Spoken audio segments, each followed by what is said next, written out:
Hey YouTube. So, how to comfort yourself when you feel lonely or feeling misunderstood.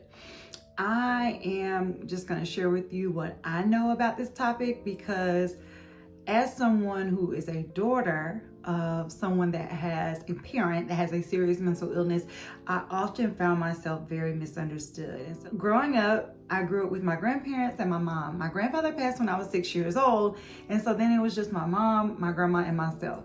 And my grandmother passed when I was 17. It was the summer before I left to go to college.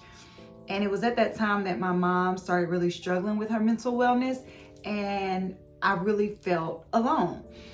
And so my first semester in college, while my friends were going home for fall break, I didn't go home. I needed to work because I needed money for school, food, basic things.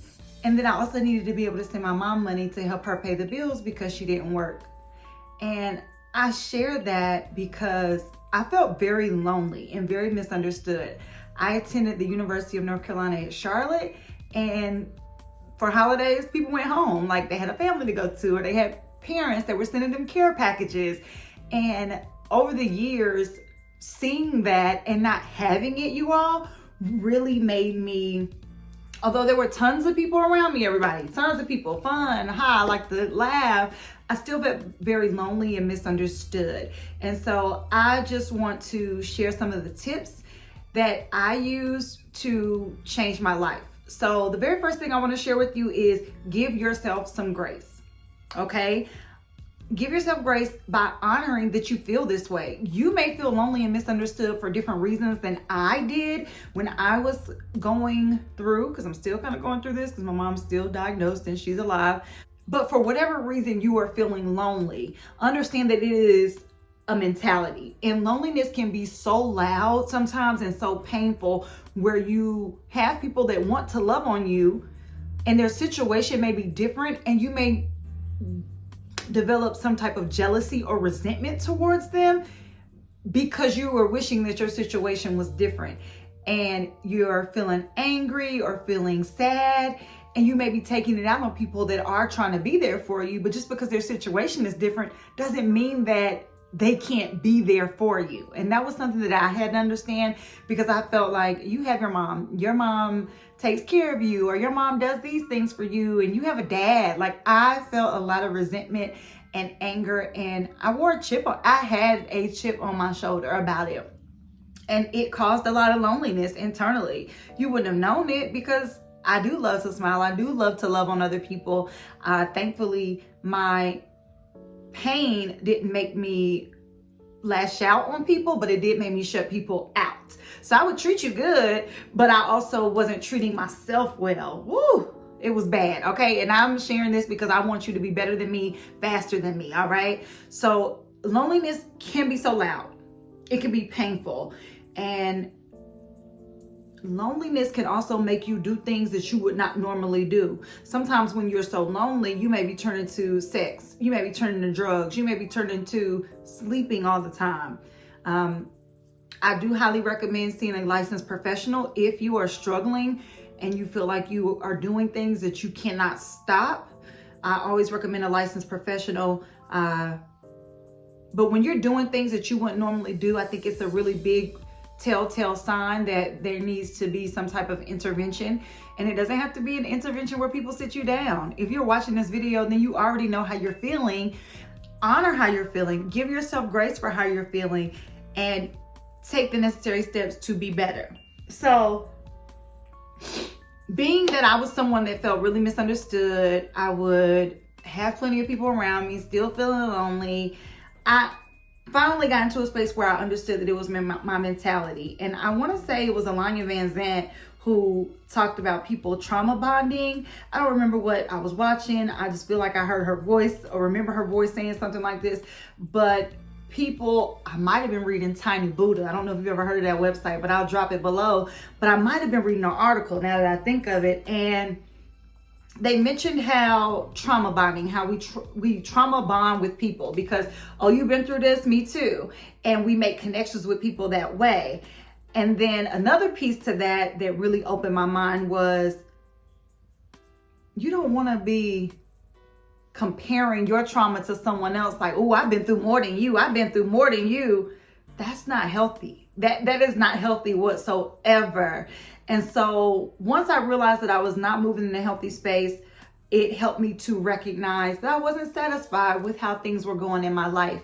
And it made me take an honest step back to really assess what would make me happy. And so I had to take time to figure out, okay, what type of relationships do I want? What type of friendships do I want? What type of friend do I want to be? What type of daughter am I going to continue to be, knowing that being a caregiver for someone with a serious mental illness is very taxing. At the time I was teaching you all, there were just so many things on my plate that I had to prioritize my happiness. And so loneliness taught me to prioritize my happiness. So that's the second thing that I would really encourage you to do. Ask yourself, write down right now, stop this video, what makes you happy? What things can you do daily that will provide you with happiness and joy? Okay. The next thing that I will share is having gratitude. When I was feeling really misunderstood or feeling like I couldn't share with people that were closest to me about another hospitalization, where my mom's on the psych ward, and this might have been her 6th hospitalization that year, and I was tired of sharing about it. I was tired of needing money and not having it. I started writing down. So, people say keep a gratitude journal. I would write down what I was thankful for. And there were some days where I didn't feel like writing down what I was thankful for. And I just would lay and I would give thanks that I could see. I would give thanks that I could hear, that I could taste. I would eat something that I love. Figuring out what you can do to show gratitude. Like the fact that you can feel something. Maybe you have a favorite texture. Maybe it's silk. Maybe you like wool. Maybe your family, your child, a friend. Maybe you need a hug. But just really giving thanks for the things that you currently have. And even if that is just basic skills of being able to see, eat, that your heart is beating, that you have water. Because I know that there were times where I was boiling water just to wash my body. And it was difficult to find things to be thankful for when you don't have any heat and you don't have any hot water in your house. So I want you to know that no matter your situation, I probably can relate in some way. And there are ways to be honest with how you're feeling and comfort yourself.